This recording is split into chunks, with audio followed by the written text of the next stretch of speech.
Hello friends, welcome to my channel. Uttar Pradesh का प्रयागराज जिला एक बार से फिर सुर्खियों में है। क्यों?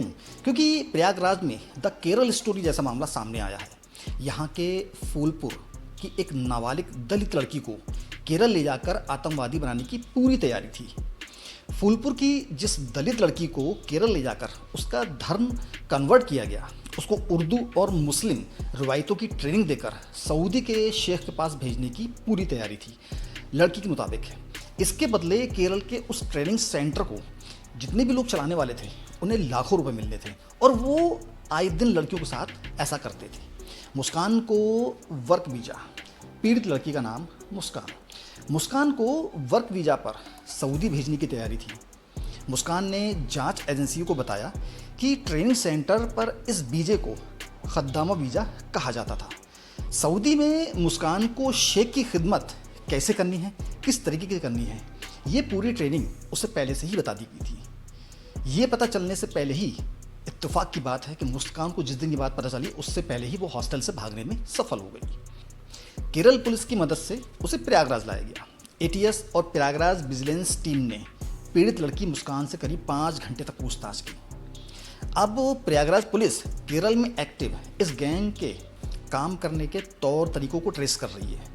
बतौर मुस्कान उसे एक बहुत ही छोटे से कमरे में रखा गया था जिसमें उसके अलावा और भी लड़कियां थीं, मगर जितनी भी लड़कियां हम सब लोग वहां पे थे कोई किसी से बात नहीं कर सकता था क्योंकि वे लोग छोटी से छोटी गलती पे भी सज़ा देते थे, भूखा रखते थे। हम लोग किसी भी तरीके का इनकार नहीं कर सकते थे।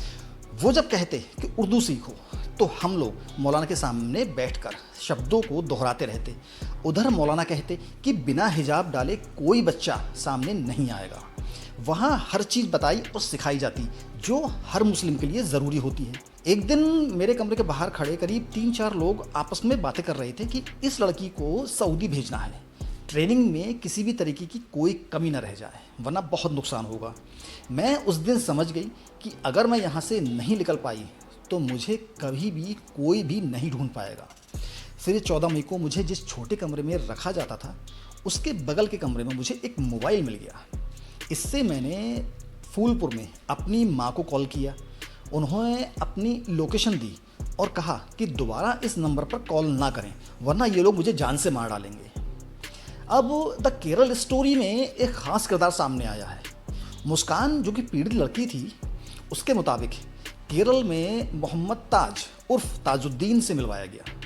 वो भी लड़कियों को यूपी से लाने, उनका धर्म परिवर्तन करने, ट्रेनिंग और फिर खाड़ी देशों को सप्लाई करने की एक कड़ी है, महत्वपूर्ण कड़ी है। पुलिस को अभी तक ताज का कोई भी अता पता नहीं चला है।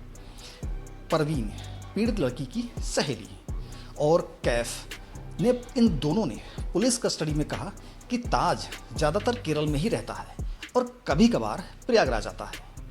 ताज का जो पता परवीन और कैफ ने पुलिस को बताया वो फेक था। ताज का कोई भी बैकग्राउंड पुलिस के पास नहीं है। अब ऐसे में प्रयागराज पुलिस और एटीएस केरल पुलिस की मदद से ताज को ढूंढ रही हैं ताकि इस मामले की कड़ियों को आपस में जोड़ा जा सके। अब तक जो भी नाम सामने आए हैं उनमें ताज को सबसे अहम कड़ी बताया जा रहा है। पुलिस अपनी लाख कोशिशों के बावजूद भी दोनों आरोपियों से कुछ भी नहीं उगलवा पा रही है। पुलिस की कोशिशों के बाद दोनों आरोपियों को गिरफ्तार कर लिया गया। आरोपी संगठित गिरोह चलाते हैं जो नाबालिग लड़कियों को बहला फुसलाकर आतंकवादी और राष्ट्र विरोधी गतिविधियों में शामिल करने का काम करते हैं। चलिए ज़रा थोड़ा सा इस मामले को डीपली तरीके से समझते हैं। उत्तर प्रदेश के प्रयागराज जिले की नाबालिग दलित लड़की को केरल में आतंकवादी बनाने की ट्रेनिंग दी जा रही थी पुलिस के मुताबिक। अब आरोपियों ने नाबालिग दलित लड़की को अगवा किया, फिर उसे प्रयागराज से केरल ले जाकर जबरन, जी हाँ जबरन, बिना उसकी मर्जी के उसका धर्म परिवर्तन कराया। फिर उसे जिहाद के नाम पर एक बहुत लंबा चौड़ा लेक्चर दिया। उसे जिहाद के नाम पर ट्रेनिंग देने लगे। इसी दौरान पीड़ित लड़की वहां से भागकर रेलवे स्टेशन पहुंची जहां रेलवे पुलिस को अपनी आपबीती सुनाई। केरल पुलिस ने प्रयागराज पुलिस को इस लड़की की सूचना दी। इसके बाद पुलिस नाबालिग लड़की को लेकर प्रयागराज पहुंची। पीड़ित की मां की शिकायत पर पुलिस ने मोहम्मद कैफ और उसकी साथी एक नाबालिग लड़की को गिरफ्तार कर लिया। जी हाँ, इस ग्रोह की सरगना जो लड़की है, इस ग्रोह की जो एक एक्स्ट्रा कैंडिडेट है, वो भी नाबालिग ही है। पीड़ित की मां ने बताया कि एक दिन मेरे पास फ़ोन आया। बेटी ने बताया कि गांव की रहने वाली मुस्लिम समुदाय की एक नाबालिग लड़की जिसकी की उम्र लगभग 16 साल है, उसने मेरा ब्रेन वॉश किया। वह मुझे केरल लेकर गई है। यहाँ आरोपी ने मेरा धर्म परिवर्तन कराया, मुझे पैसे देने का लालच दिया। वह मुझे अपने साथ ले गई। उसके दोस्त लिलहट गांव निवासी मोहम्मद कैफ, जिसकी उम्र लगभग 19 वर्ष है, हम दोनों को प्रयागराज स्टेशन तक पहुंचाया। यानी कि मोहम्मद कैफ ने हम लोगों को प्रयागराज स्टेशन तक पहुंचाया। आरोपी लड़की पहले मुझे दिल्ली ले गई, फिर ट्रेन से ही मुझे केरल लेकर आई। यहाँ आरोपी लड़की ने मुझे कुछ संदिग्ध लोगों से मिलवाया। इन लोगों ने पहले मुझे पैसों का लालच दिया, ढेर सारे पैसों का लालच दिया।